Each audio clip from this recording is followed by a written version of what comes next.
Hello everyone, welcome to this amazing platform of our channel Panesha for Competitive Examinations and I am Piyush। तो इस particular session में हम बात करेंगे जो आपका एसबीआई क्लर्क की अभी नोटिफिकेशन यहाँ पे नोटिफाई हुई है थोड़ी देर पहले ही। तो इसमें देखते हैं क्या क्या चीज़ें हैं, आपकी कितनी वैकेंसीज हैं। एक बार आप यहाँ पे पॉज करोगे तो आपको ये स्टेट वाइज वैकेंसीज दिख जाएंगी, यानी कि आपको यहाँ पे सर्कल बेसिकली होता है जो अहमदाबाद में आपको दिखेगा। तो टोटल आपको यहाँ पे 353 वैकेंसीज दिखेंगी। फिर ऐसे आपको ये अलग अलग सर्कल की वैकेंसीज टोटल अगर आप देखोगे तो यहाँ पे 5008 वैकेंसीज हैं। और जो जनरल यूआर की वैकेंसी है अनरिजर्व वो है 2143। फिर इसी तरीके से आपका ये कैटेगरी वाइज यहाँ पे वैकेंसीज का ब्रेकअप दिया हुआ है, इससे आप गो थ्रू कर सकते हो। एक बार आगे चलते हैं, क्या कुछ आपकी इंपॉर्टेंट डेट्स वगैरह है, या फिर आप अगर यहाँ पे डेट ऑफ रिकॉर्डिंग देखोगे तो आपका जो एज लिमिट है उसके यहाँ पे आपका कट ऑफ डेट देखी गई है 1/8/2022, यानी कि आपको 1 सितंबर 2022 को आपकी एज लिमिट ईयर से 8 ईयर से ज़्यादा है। ये चीज़ आपको क्लियर होगी।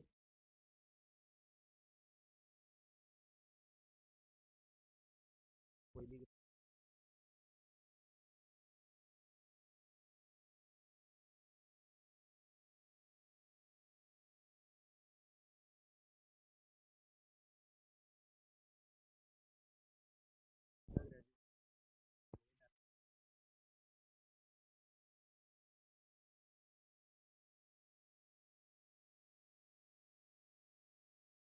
एक बार फटाफट से यहाँ पे इसका एग्जामिनेशन को लेके क्या कुछ इंपॉर्टेंट डेट्स या मंथ यहाँ पे दिया गया है वो भी देख लेते हैं।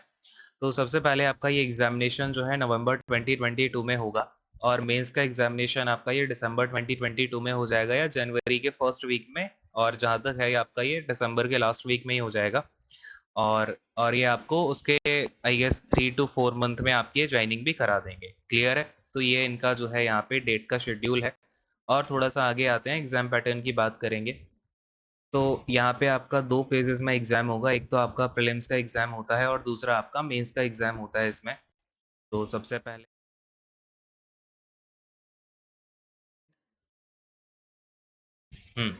तो इसमें सबसे पहले देखते हैं कि आपका प्रीलिम्स के लिए क्या कुछ चीज़ें दी गई हैं, क्या गड़बड़ हुई है यहाँ पे।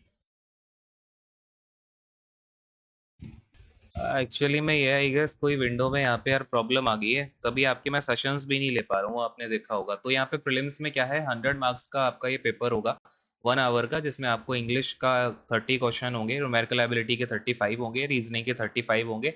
और ये आपको यहाँ पे इनका एक एक नंबर का एक क्वेश्चन है, और टाइम ड्यूरेशन है 20-20 मिनट का।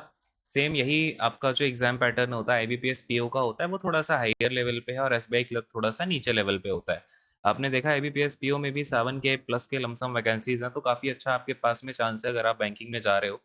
मेंस के एग्जामिनेशन की बात करें, यहाँ पे आपका लमसम जो है 10 टाइम्स बच्चे सेलेक्ट किए जाते हैं प्री से, जो भी आपकी वैकेंसीज है, यानी कि आपका अराउंड 50 to 60 थाउजेंड के बीच में बच्चे जो है वो मेंस के लिए बुलाए जाएंगे। और इसमें आपका जनरल या फाइनेंशियल अवेयरनेस आएगा, इसके 50 क्वेश्चन होते हैं 50 मार्क्स के।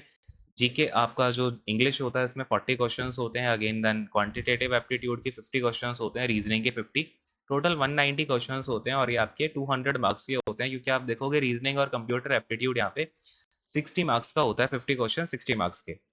टाइम देखोगे तो 35 मिनट, 35 मिनट, 45 एंड 45, ये आपका टाइम का यहाँ पे ब्रेकअप है। और ये आपका टोटल जो टाइम होता है मेंस का वो 2 आवर 40 मिनट्स का आपका ये एग्जाम होता है। ऑफकोर्स यहाँ पे नेगेटिव मार्किंग होती है 1/4 की, तो ये आपको यहाँ पे याद रखना है। और आप अगर किसी भी स्टेट से अप्लाई कर रहे हो तो उसका आपका जो मीडियम ऑफ एग्जाम होगा, इवन बाद में जो आपका लैंग्वेज टेस्ट होगा वो भी इसके अकॉर्डिंग ही होगा। तो एक बार देख लेना आप इस लैंग्वेज में जो है कंफर्टेबल हो या नहीं हो, ठीक है। तो ये आप एक बार पॉज करके देख लेना कि आप जो भी लोकल लैंग्वेज यहाँ पे जैसे दी गई है ना, आप महाराष्ट्र से अप्लाई करोगे तो आपको मराठी की नॉलेज यहाँ पे होनी चाहिए, केरला से मलयालम की नॉलेज होनी चाहिए, देन आपका कर्नाटक से कन्नड़ा की यहाँ पे आपको नॉलेज जो है वो होनी चाहिए। तो ये चीज़ें हैं। और फिर यहाँ पे वेटिंग लिस्ट भी होती है। Waiting list around 50% of vacancies की होती है, जिनको कि 1 साल तक अगर कोई बच्चा ज्वाइन नहीं करता है तो उन बच्चों को यहाँ पे ज्वाइनिंग दे दी जाती है। पे स्केल की अगर हम बात करें तो आपका ये स्टार्टिंग बेसिक पे है 19,900 की। और ये आपका मतलब बहुत जो बेसिक सा आता है, इसके बाद में आपके 2 इंक्रीमेंट जो है वो एलिजिबल होते हैं, क्योंकि ग्रेजुएट बच्चों की वैकेंसी है। बेसिकली ये जो बेसिक पे होता है 19,900 ये होता है 12th पास के लिए, बाकी ग्रेजुएट का है तो आपको 2 इंक्रीमेंट इसके ऊपर मिलेंगे। एंड एमोलुमेंट्स की अगर हम बात करें, यहाँ पे पे स्केल हो गया आपका 9900 का, और एमोलुमेंट्स आपके जो मुंबई वगैरह के होते हैं वो 29,000 के लमसम होते हैं, और जिसमें कि डीए आपका इंक्लूडेड होता है। और अगर इससे आप दूसरी लोकेशन टू लोकेशन वरी करेगा, वैसे मुंबई में आपका हाईएस्ट होता है जो भी पे होता है, तो वही आपका अराउंड 25 के लमसम जाएगा, जो छोटी सिटीज़ हैं, स्टार्टिंग का बता रहा हूँ, फिर आगे आगे आपका बढ़ता जाता है। और आपका प्रोबेशन पीरियड तो रहेगा ही, इसमें कुछ ज़्यादा खास चीज़ें हैं नहीं ना। यहाँ पे अगर हम फ़ीस की बात करें तो फ़ीस आपकी होगी 750 रुपीज़ की फॉर जनरल, ओबीसी एंड डीडब्ल्यूएस। बाकी का जो एससी एसटी कैंडिडेट्स हैं या फिर आपके ईएसएम है, डीएसएम है, इनके लिए नील चार्जेस हैं। देन यहाँ पे आपके जो कॉल लेटर है प्रीलिम्स के, वो आपको 29 ऑफ अक्टूबर के बाद से देखने को मिल जाएंगे, और जो मेंस के आपके एडमिट कार्ड हैं वो दिसंबर के मंथ में ऑफ कोर्स मिलेंगे। एंड देन देखो, और इसके बाद में आपको ये कुछ डॉक्यूमेंट्स जो लेके जाने होते हैं वही लिखा हुआ है, तो ये कुछ ज़्यादा हम इसके ऊपर बात करेंगे नहीं, बिकॉज आई गेस ये तो सबको पता ही होगा।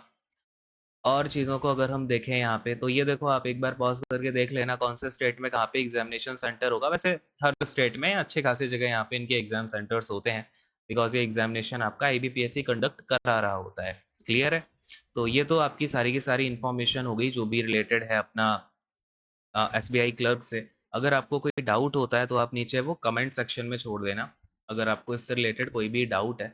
अब देखो, आपके पास में ना काफ़ी सारे एग्जाम जो है आपके लाइन में है। सबसे पहले अभी आपका आईबीपीएस पीओ का एग्जाम होने वाला है, जो ग्रामीण बैंक के आरआरबी वाले आपके हो ही चुके हैं। देन आपका एफसीआई का एग्जाम आ गया। देन अभी आपका ये एसबीआई क्लर्क का हो गया। देन अभी आपका क्या आएगा, एसबीआई पीओ का भी आएगा। आईबीपीएस क्लैरिकल का एग्जाम हो ही चुका है, आई गेस अभी भी चल रहा है। तो इसके बाद में भी आपके कुछ एग्जाम्स है, लाइक आरबीआई का भी आने वाला है 2023 का। फिर आपका नाबार्ड का भी 2023 का आएगा, और कल तो नाबार्ड का पेपर भी है 2022 वाले का, बट ये भी अभी आने वाला है। देन आपका सेबी का आएगा। तो ये कुछ वैकेंसीज हैं जो कि आपका बैंकिंग से ही रिलेटेड है। अगर आप इसके लिए अप्लाई कर रहे हो तो अच्छे से पढ़ाई वगैरह करते रहो, ठीक है।